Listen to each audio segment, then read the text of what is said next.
Hi, I'm Aline from This Life Online magazine, and today we have the privilege to check in with our Boeremeisie in Britain, Karen van der Poel. Hi, Karen, how are you doing? Good morning, Nanine, and welcome to my kitchen table. Here in a very, very grey England today. Although it is summer, it's still grey. You.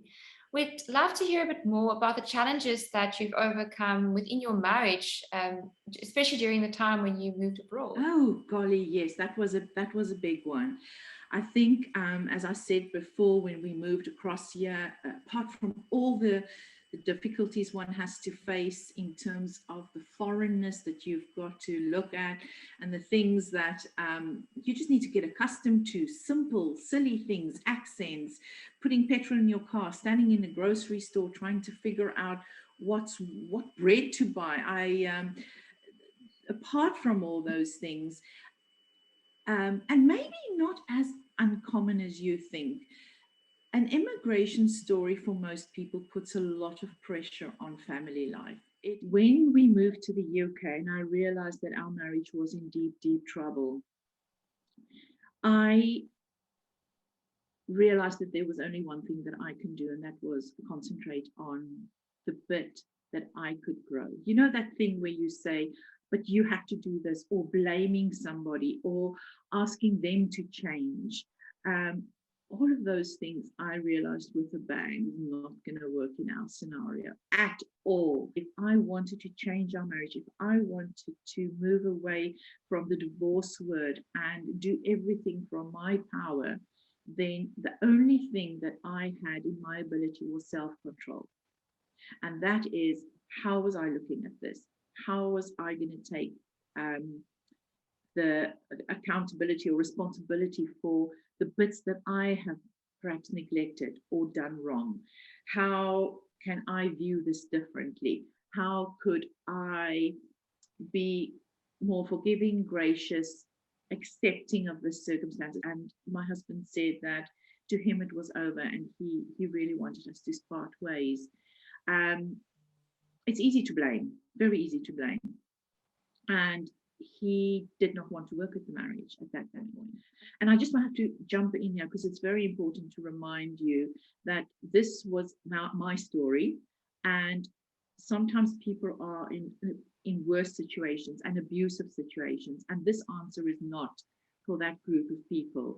This is for just the general, when people think they've fallen out of love. That's the scenario that I'm talking about.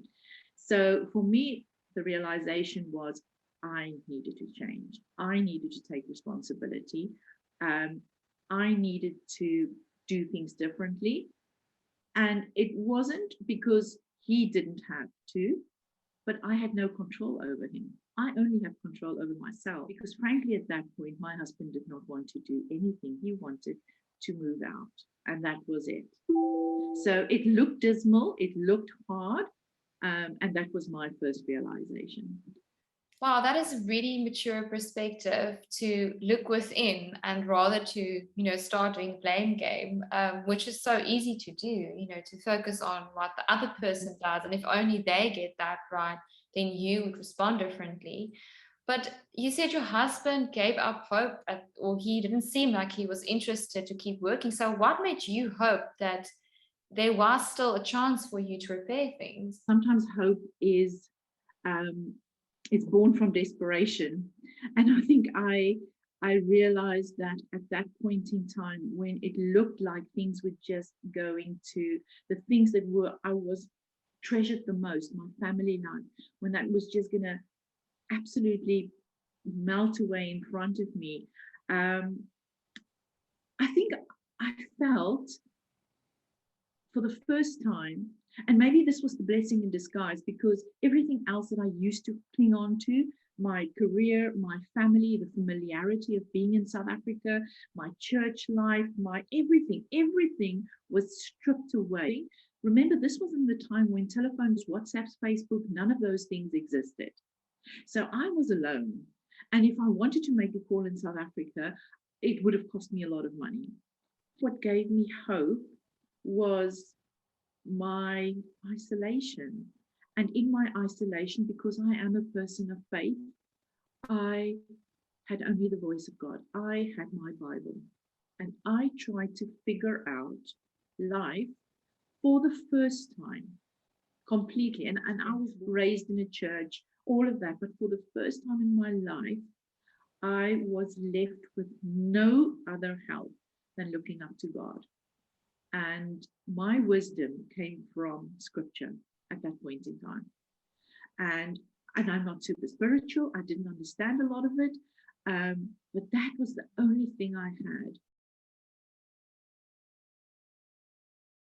This Life Online magazine is all about finding lasting hope and motivation to combat life's challenges. Get an authentic dose of inspiration by visiting our website, or join our community of value-driven people by signing up for our free mailer.